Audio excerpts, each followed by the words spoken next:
Hello and welcome to the Dreaming and Doing podcast with me, Nicky Raby.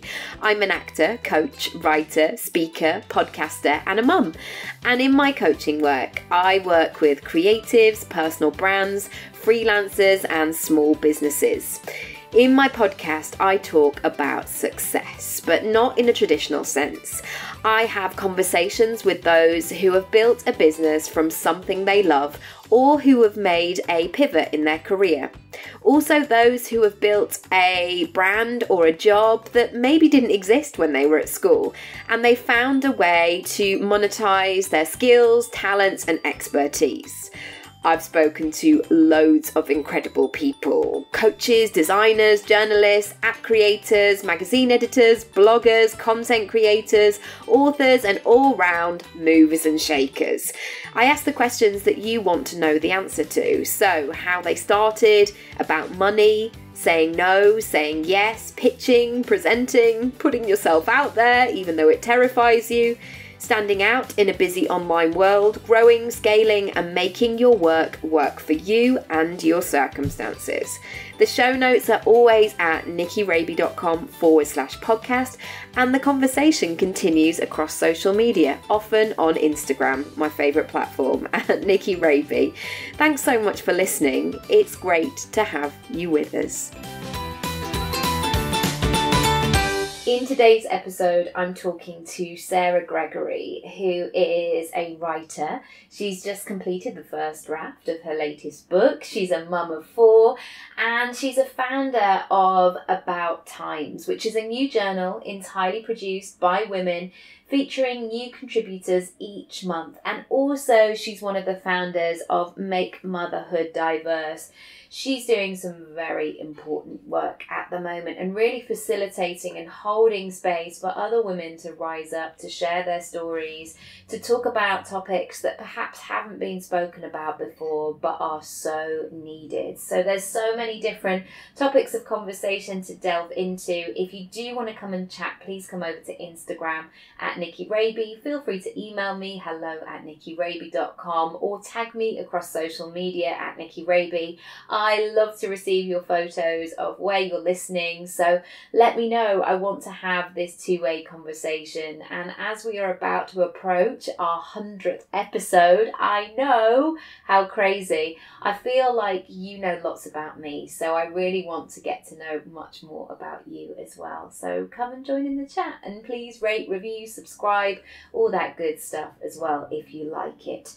You're in for a treat, ladies and gents. Here's the episode. Sarah, welcome to the podcast. How lovely to have you. Thanks for coming on. Thanks for having me. So, tell us what you do. How would you describe your current job description? Oh, wow, that's interesting. I would say that I am a writer, but that means so many different things.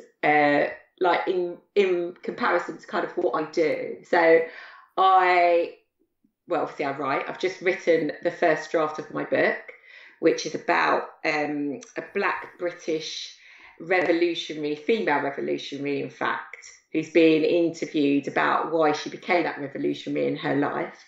So I've got the first draft of that in. And how does that feel to get the first draft out into the world? Well, onto your kitchen table.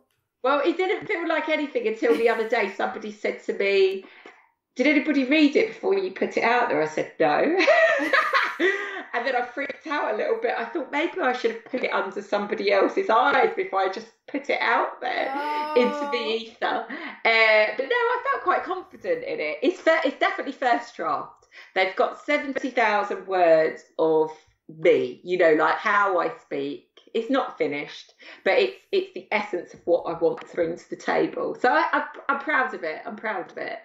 And the fact you've actually done it, like so many people say, "Oh, I'd like to write a book," but you've actually just got to then write it. Yeah, you do. And I am one of those people. I remember at uni saying I wanted to write a book. And then like even when I have written books, but not this book.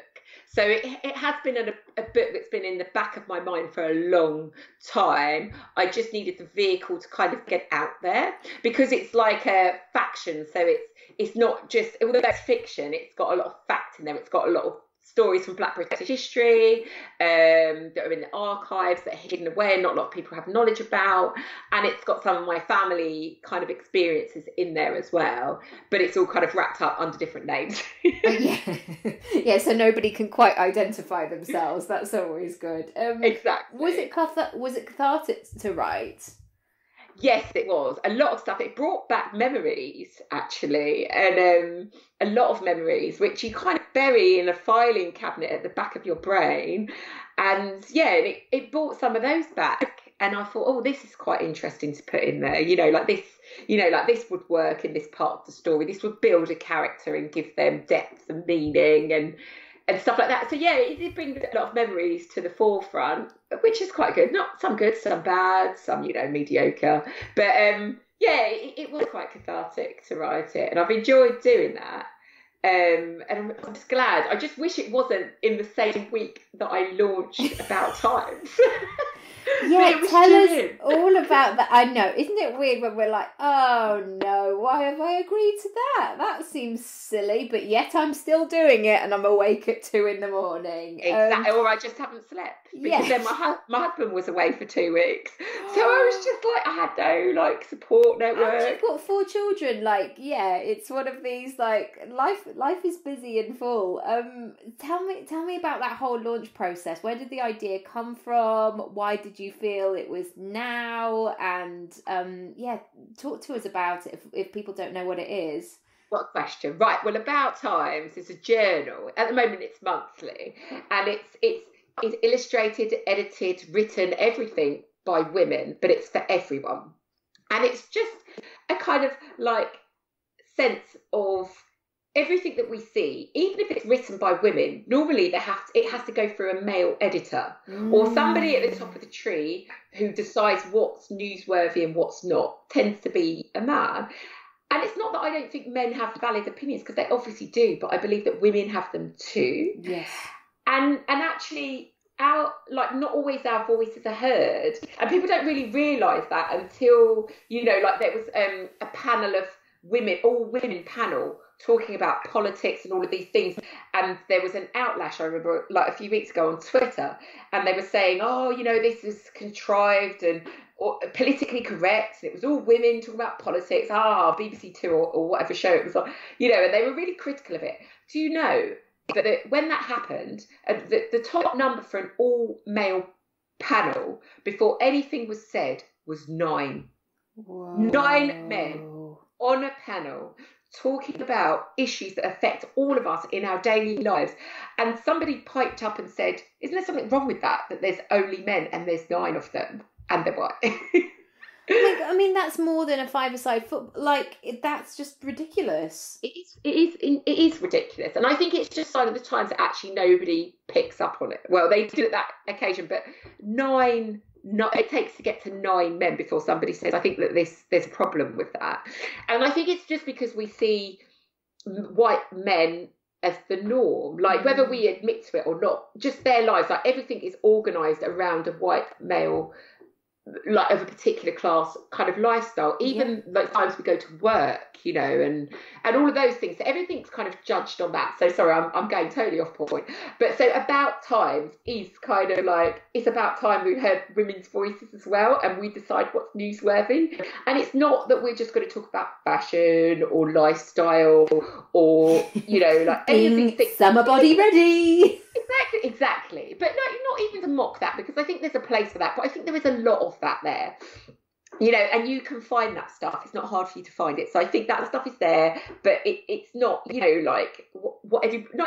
people want to read that, but not everybody wants to read that. Yeah. So we don't necessarily have a space for that in this particular in this journal, which is fine. And so yeah, it's about times. I've gone way off course. So where did it start? Well, I was involved in Make Motherhood Diverse with Nicola and Candice, and we launched that a year ago now. And that was about diversifying the story of motherhood, like not just having the danger of a single story. And we ran an event which you came to, Nikki, and it was a fantastic, bloody brilliant. I absolutely loved that event. It was amazing because it had so much depth and meaning and substance, to it. It was just everything for me, that coming together and listening to those stories and just everybody connecting afterwards and all of that. It's like, we're already done with the highs, let's talk about your life story. Let's be deep and meaningful. Oh, and we all it was so I watched the body language of all the people in the audience, and people were getting closer and closer and closer, and the chairs were slowly sort of moving, because I don't know how many people were in the room, 80 people, but it just felt like it was a couple of us, because everybody was so open and courageous and allowed themselves to be vulnerable in that state of actually saying what was going on and what was happening. Yeah, and I felt like it was a nice supported space as well. And I cried, I laughed, I experienced several different emotions in that hour that everybody spoke up on the panel. It was amazing. So I kind of, after that event, I think at the event actually, I'm not sure if you were still with me, but there was a lady who'd said, it's all well and good doing these events, but if it's not picked up by the press or by influential Instagrammers, they're not in attendance, it doesn't get that kind of light shining on it, then where are you going to go? Because you're just preaching already just to the converted. And actually it inspired me to write a post. I think it was either the next day or the day after that. And along comes a comment from Sarah. And she, I'd said, for me, it didn't really matter that the press weren't there, or they missed an opportunity to actually find what they're looking for. They're looking for substance. They're looking for authenticity. They're looking for all of these things. It's not fake. And it was actually there, but they missed that opportunity. And whoever wasn't there missed it too. And, I'm sad for them because they missed a real experience, but that's fine. And so I wrote a post around that, and Sarah, who is my counterpart at the old Sarah Allen at the About Times, she wrote a comment saying, it should have been in the Independent, it should have been in the Guardian, it should have been in all of these magazines and all of that. And she said all these, and it should have been picked up. And she came back about 5 minutes later. She said, "Screw that, forget what I just said." She said, "We need more women's voices. We need our own thing. We need to decide what's important and what's relevant, and Make Motherhood Diverse needs its own column in that, because we decide." And I love how quickly she went from to come on, let's do something. That is so me as well. I would, 5 minutes it took her, 5 minutes, and she was back. And I was like, I really want to do this. I think it's really valid, and I really believe in this. But I'm writing a book, and I'm doing Make Motherhood Diverse. I don't really have time, and then she was like, "Well, do you want to do this? Do you want to do this?" I said, "Well, let's just put it out there. I'll definitely help you set it up." And then here we are. Months later, right, I think it was 15 weeks later, we've launched the journal, the first journal, from when the we call for more women's voices came. We had hundreds of emails. We've had just support flying at us, just people who want to contribute, people who want to share, people who want to write something, people who want to edit, people who are sick of this, people who have just lost their job, anyone you could think of has contacted us, just in any which way possible. I mean, the lady who designed the website, what an amazing design, fantastic, Kirsty, from New Zealand, says, "I think this is really important. Can I support you in any way?" And just designed everything. And I just thought, well done you. That's amazing. You've given us your time because you believe in this. Yes. You are behind this. This is needed. And you want it to work, because that's the thing with Sarah and I, we've now said this. And so we don't want to give somebody a substandard. We don't want to produce something that's substandard now, because, as with the whole representing thing, we're now representing this space because there's not much else like it. So we've got that pressure on us as well. So we want to deliver something amazing. And I mean, the name is so apt because it is absolutely like the time is now, and I see it more and more so. I did a post about it this week actually about when choosing a new space for me to do my coaching. And it felt like such a huge leap at the time to invest in, like, you know, an office space. And the number of times where I've looked around and I'm like, oh, I'm the only woman here. Oh, I so need to be here, and this place needs me here as well, because otherwise it just becomes the same. It becomes the same story. You know, I want to tell a lot of these men off because they're not saying please and thank you. They're doing business in a weird way. And I've always watched The Apprentice, but actually this year I've ditched it because I just feel like those stereotypes are so... oh, they're just so illuminating. You know, they're almost encouraging all the women to shout at each other, get emotional, have a cry and lie in the street in their heels, and the men to be a bit dead inside. And it's like, this is not the new landscape that I want to see in terms of business and life. It's so formulaic, isn't it? And that's the thing, like, if we, and that's part of that was in the first journal actually. Sarah wrote a piece, and we've been talking about this a lot. You know, like if we had a blank canvas and we built it now, what would the blueprint look like? Ooh, yeah. How, you know, there was recently the thing done, you know, they had the Architectural Society. I think if they got women to design a town centre now, what does that town centre look like?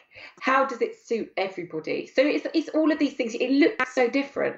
You know, what would our lives look like? Would we still be going for working 9 to 5, Monday to Friday?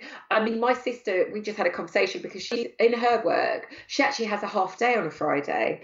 And that makes so much difference to her working week, that she leaves work half day on a Friday, because it feels like she actually has a full weekend, because that letting go and all those things that you normally have to do on a Saturday morning, or the things you're trying to cram in on a Friday night, you actually have time to do it.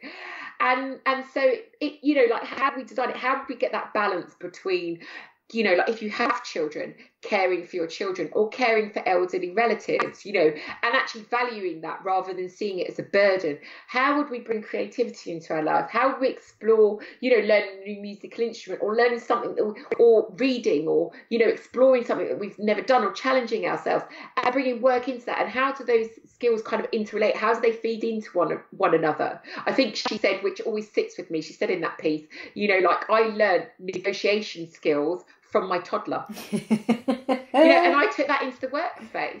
And she was a top ranking civil servant, so she's dealing directly with ministers. And it's, how do you negotiate that space? And you've learned it from your 2-year-old. Yeah. That's amazing. And you do. I've learned so much from my children, you know, and I've taken it into a workspace. I've taken it into a voluntary space. I've had the luxury of being able to stay at home and spending time with my children, and going out to work if I want to, and doing a mishmash of both of those things.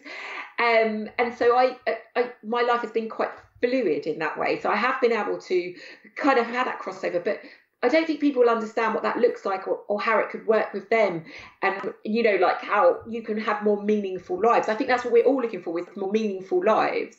I know I'm going on, sorry. I know, you're right. I could not agree more, because certainly in the coaching world, when people talk about dream life, it's a closet full of shoes, it's hopping on and off a helicopter, it's kind of living that sort of luxe, you know, flashy sports car type situation. Whereas, you know, I live in North London. I don't want to be bezzing around as a nearly 40-year-old woman in a sports car. Like, for me, it's all about, and I guess that's a very male perspective as well, like, let's really show our riches. Whereas there is a bit of a shift of, actually, the riches start at home, the riches start within us, and who we are and what we're all about. Yeah, and how we connect with one another. I think that's really important too. You know, like, it's not that you're in isolation and that you're just on your own. It's how we are with one another, because otherwise, what's the point? You know, just go home and be alone, and die, you know, like it doesn't really have your matter. microwave meal for one and be done with it and live a sad life. Actually, we've got so much, like we all have so much to give, and some of us don't even recognize that potential. Yes. You know, and so it is, I think I try to teach my children about having a meaningful life. You know, it's not just about academia, it's not just about the grades, it's not just about that next exam, it's not about a flashy car or have enough money, yes, to feed yourself and to have opportunity and to buy the things that you want to buy, but you know, that's not the be all and end all. And I saw one of these really cheesy slogans. I've been doing the secondary school run with one of my children, and but I loved it. It says, success does not bring happiness, happiness breeds success. And I just love that, because for me, I think that's it. You know, like you're never really successful. It doesn't matter what sports car you've got or what job you've got. You're never really that are you happy? Like, and I'm not saying that, you know, like we have to strive for happiness every day, but are you fulfilled? Like, do you recognize the happiness within, or that good feeling within? Do you appreciate it? Are you grateful for it? Do you know what you have? You know, God, I love that. An acting teacher once said that to me, in terms of, because sometimes there's this temptation, like, get your validation when you get the job or when you become famous or when you get that yes from somebody, but actually just make yourself feel good and then you will do good. And it may not be this one, but it may be the next one. Exactly. And you're left not feeling completely depleted and judged and rejected, whereas actually you're like, I'm good, next, and you just move on and kind of do all of that, really.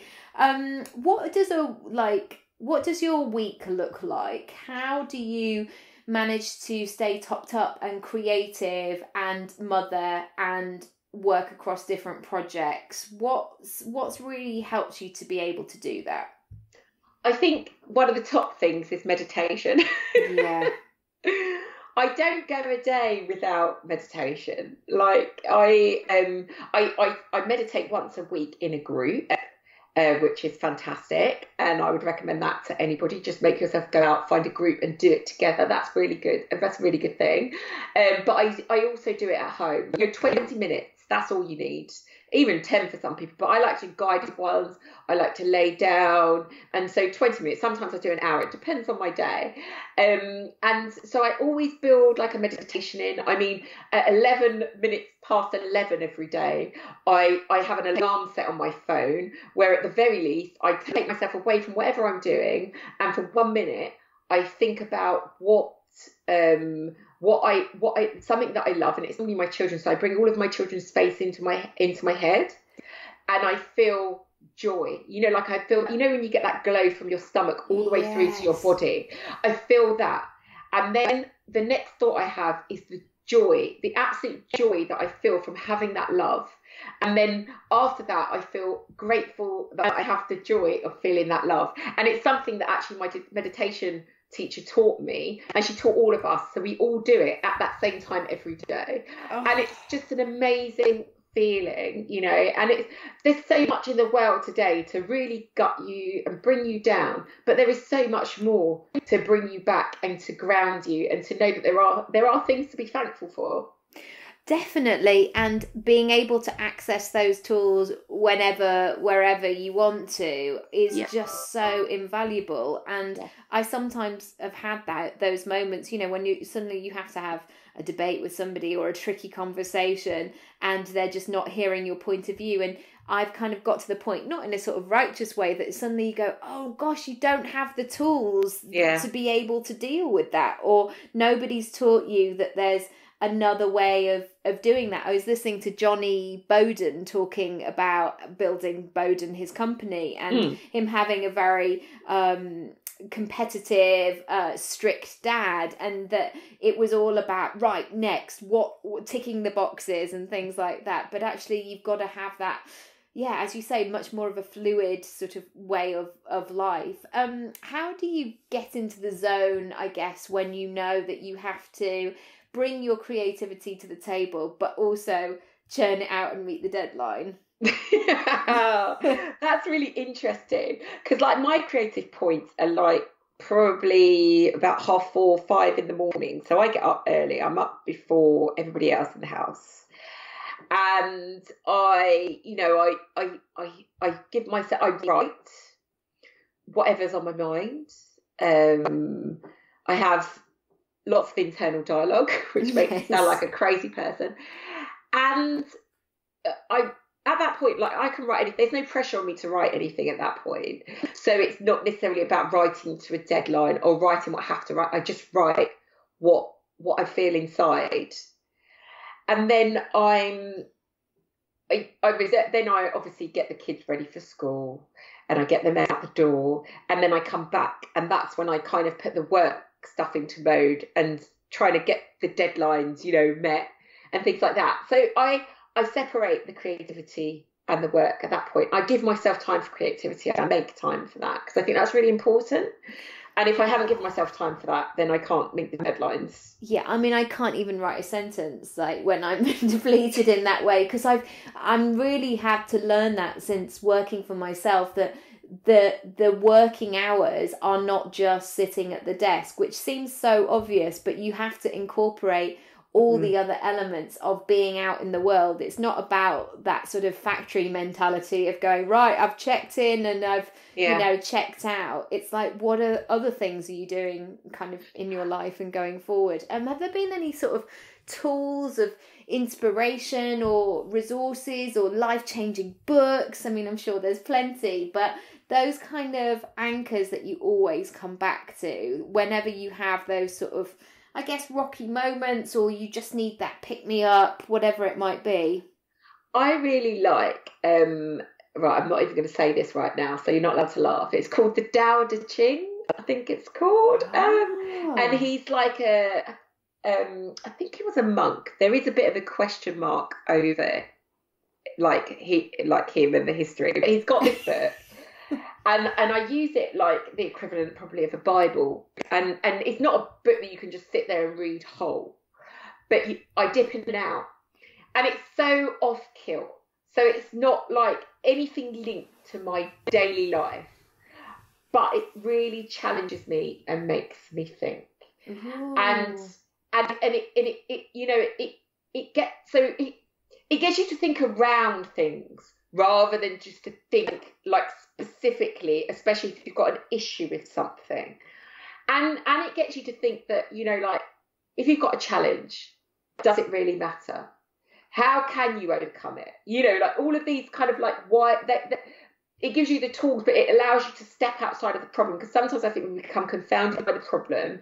That's the story, and you're locked in it, and you can't see any way out of it. Whereas if you come at it from a different perspective, like this is one thing. It's one thing in your life. Like what is everything else around that, and how can it interrelate, and what can you do to go in and change this? And there might be nothing you can do about it. So what does that mean?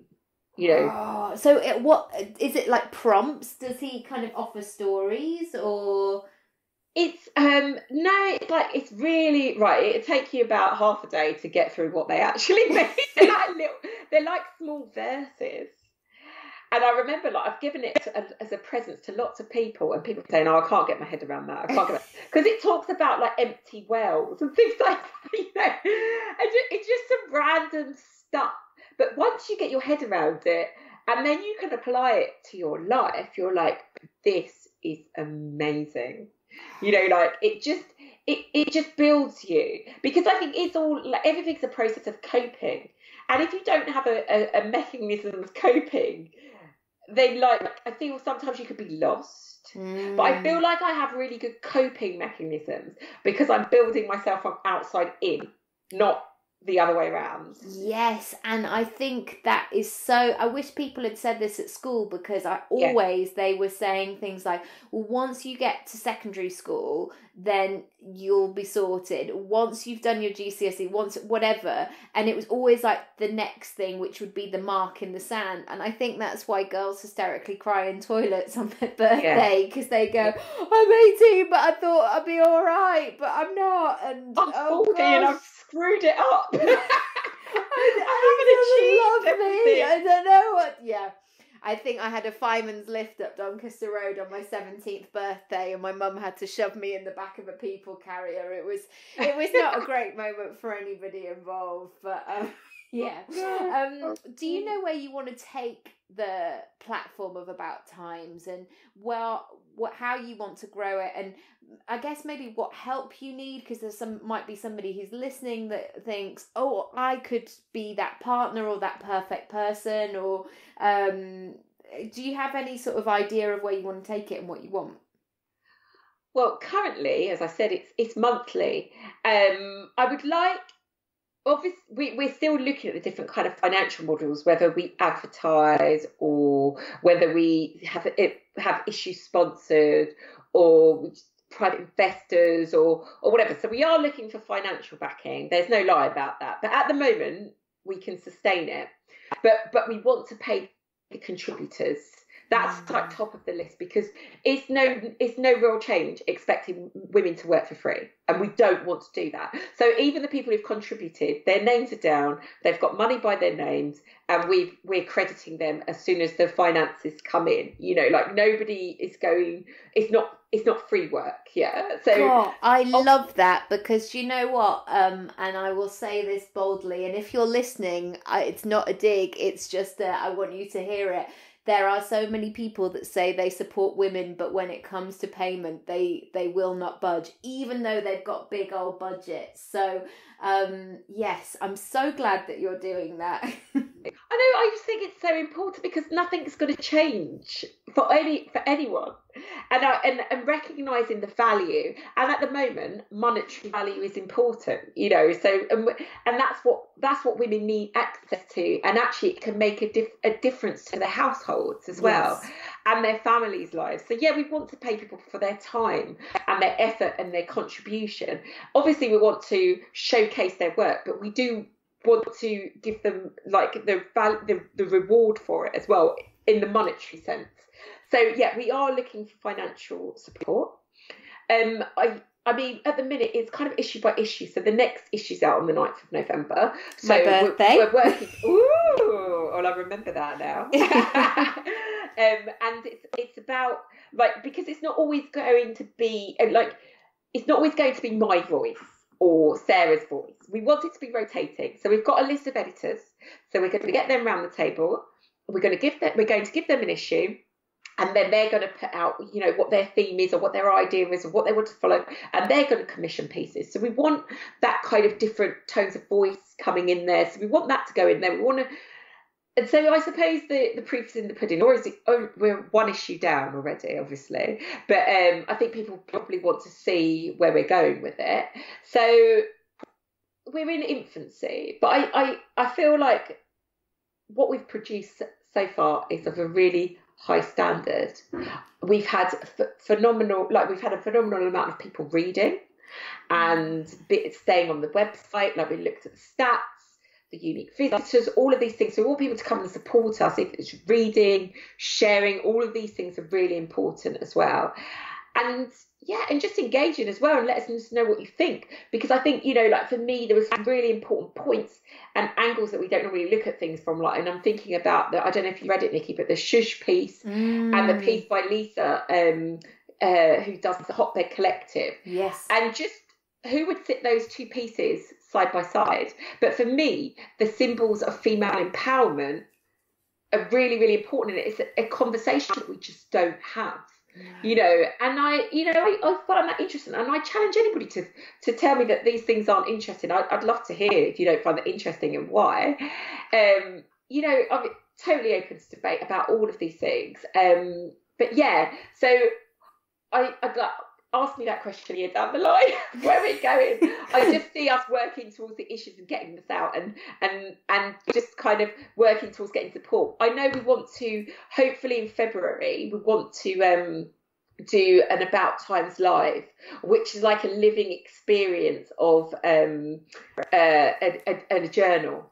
So rather than you just reading it, we want you to come along and listen to the speakers you know, they'll be doing whatever they do, you know, like, I don't know, whether it's a live illustration, or they'll be telling their story, or they'll be having a cross conversation about a particular topic, or a piece of poetry. You know, we want to bring it to life. So we want to do that in February, and I'm recruiting people for that at the moment. So I'll put that out there. Fantastic. And again, you know, it's that real life connection and interaction and having a conversation. And definitely one of the words I used in terms of make motherhood diverse is that I was really craving that kind of conversation. And as we've touched on before, like, I love all that chat about what you're wearing, what you're doing, all that kind of great stuff. But equally, I'm like, but what are you thinking? And what's going on? And how can we change the world? And all of that exciting conversation too. So, gosh, that sounds brilliant. I've got one final question, which is, where would you like to be in 5 years' time in business and in life? Oh, wow. I know, I'm just throwing out all the small ones on a Wednesday. I'm looking out the window and I'm thinking probably somewhere hot. Yeah, I'm going to be relaxed. I'm going to be somewhere hot. That's where I'd like to be, because the sun, you know, that makes me happy, makes my children happy. In 5 years' time, I would like to have, you know, maybe another book out after this one. I'd still like to be writing. I can't, you know, maybe doing more. I like actually interviewing people. I've found out recently, since I've been doing interviews, I quite enjoy that. I quite enjoy the connection of that and listening to people's stories. And so I think 5 years. There's not that much. Like, 5 years goes quite quick for me, and I don't know if that's because I've got children. I always seem to achieve a lot in 5 years, but to like look forward as a plan, I'll probably achieve what I said I was going to achieve. Like, if I give you my 15-year plan, I'll probably achieve that in the next 5 years, because I've brought it to the front of my mind. It's like, right, checklist, mark, and I'm off. So, I heard a brilliant chat the other day about someone saying, if you're setting your money goal, you either need to double it or half the time it's going to take you, because actually you don't ever need as much time as you think you do, which I hadn't heard it in that way before. But I think sometimes the 5-year plan can be like, it still instills the panic of year 4 going, oh, I haven't done any of it. But you do it though, even if you start it in year 4. Yeah, exactly. Even if you don't sleep in year 4, yeah, for sure. Because what you set for yourself in 5 years, you can achieve. So, you know, you probably achieve it in a year, because you just give yourself far too much time. Exactly. And look at Make Motherhood Diverse. I mean, that's just like, just accelerated so fast. Again, feels like people want to talk about it, and isn't it exciting? It's amazing. It's amazing where that's gone. And who was and out of a thought and a conversation, and then 3 people thinking, right, well, let's do this. Let's just run with this hashtag and see where it goes. Look where it is now. Exactly. You know, and that is such an inspiration for other people who are maybe thinking like, oh, I've kind of got this thing, but I'm not sure, or I haven't got all of the bits. That sometimes you just have to start running with the baton, and somebody will hopefully take it off you, and you'll move quicker. It's like when you're trying to, when you used to have to do relays at school, where if you're starting off and there's some gormless one at the second base, you're like, come on, kid, you're going to have to hold your hand out, because I'm coming for you whether you like it or not. Going. If people want to find out more about you and the brilliant stuff that you're doing, where should they come? Oh, well, for About Times, obviously we've got the About Times on Instagram, but we've got our website, and I don't want to give you the wrong one, so I'm going to look it up. Well, even if you give me the wrong one, I'll put the right one in the show notes. So no pressure. Right. No pressure, because I should know this, but it's I'm clicking on the link now. It's no, I might have to just fudge it. It's www.about. What would you say? Is it a dash? Yes. Is it? No, it's a hyphen. Sorry, a hyphen. I should know this. Times.com, and that's the website. And you'll find our first journal on there, and the second one's coming out on the 9th of November. And for me, I'm on Instagram. I'm Sarah Gregory, and that's because it About Times is obviously, it's going to be everybody's voices, although I'm editing it at the moment. But if you want to find me and what I've got to think about, then I'm Sarah Gregory on Instagram. And yeah, that's just, I'm not selling anything. I'm just chatting on there at the moment, like anything that kind of comes to mind about parenting, politics, social justice, any identity.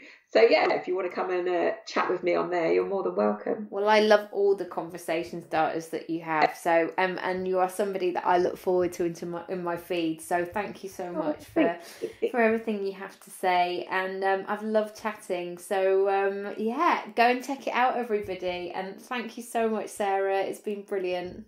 Thanks, Nikki. Thank you so much for listening. I hope you enjoyed it, and I would love to hear what you thought of the episode and share any takeaways with me. Come and find me across social media at Nicky Raby, or you can visit the podcast page, nickyraby.com/podcast.